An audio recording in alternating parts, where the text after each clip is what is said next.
Ready to move in premium triplex villas at Kollur APR Projects. ఆంధ్రప్రదేశ్లో volunteer వ్యవస్థపై central election commission కీలకమైన నిర్ణయం తీసుకుంది. వాలంటీర్ల ద్వారా ప్రభుత్వ పథకాల పంపిణీలో చేయకూడదని, ప్రభుత్వ పథకాల పంపిణీలో వాలంటీర్లు పాల్గొనకూడదని కొద్దిసేపటి క్రితమే ఆదేశాలు జారీ చేసింది. వాలంటీర్ల ద్వారా ఏదైనా వాలంటీర్ల దగ్గర ఉన్న మొబైల్ ఫోన్లు, ల్యాప్టాప్లు, ఇవన్నీ ఈ ట్యాబులు వీటన్నిటిని డిఈఓలకు వెంటనే అప్పగించాలని చెప్పేసి రాష్ట్ర ఎన్నికల సంఘాన్ని కూడా ఆదేశించింది. రాష్ట్ర ఎలక్షన్ కమిషన్కి స్పష్టమైన లేఖ కూడా రాసింది. వాలంటీర్ వ్యవస్థ పైన మొదటి నుంచి అనేక ఆరోపణలు ఉన్నాయి.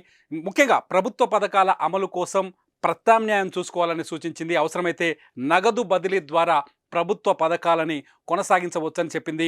వాలంటీర్ల వ్యవస్థ పైన వచ్చిన ఫిర్యాదుల నేపథ్యంలో సిఈసి ఈ కీలక నిర్ణయం తీసుకున్నట్టుగా తెలుస్తోంది. ఆంధ్రప్రదేశ్లో వాలంటీర్ల వ్యవస్థ చాలా కీలకమైనది. వైఎస్ జగన్మోహన్ రెడ్డి అధికారంలోకి వచ్చిన తర్వాత వాలంటరీ వ్యవస్థను తీసుకొచ్చారు.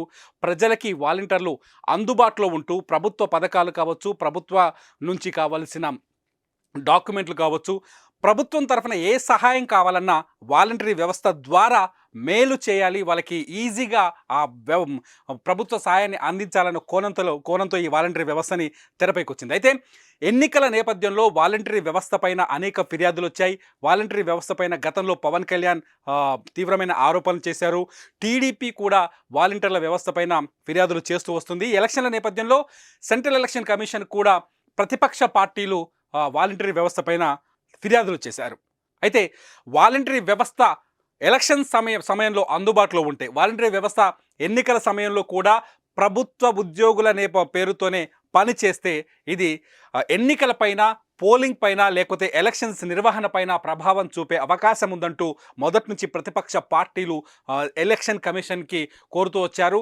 వాలంటీర్లని ఎన్నికల్లో ఇన్వాల్వ్ కాకుండా చూడాలని చెప్పేసి విపక్షాలన్నీ కూడా ఎలక్షన్ కమిషన్కి ఫిర్యాదులు ఇచ్చారు, నివేదికలు అందజేశారు. ఈ నేపథ్యంలోనే సెంట్రల్ ఎలక్షన్ కమిషన్ ఈ వాలంటరీ వ్యవస్థ పైన మొదటి నుంచి ఆంధ్రప్రదేశ్లో నడుస్తున్న వాలంటరీ వ్యవస్థ పైన కీలకమైన నిర్ణయం తీసుకుంది. వీళ్ళంతా ఎలక్షన్స్కి దూరంగా ఉండాలని నోటిఫికేషన్ వచ్చిన రోజే సెంట్రల్ ఎలక్షన్ కమిషన్ ప్రకటించింది.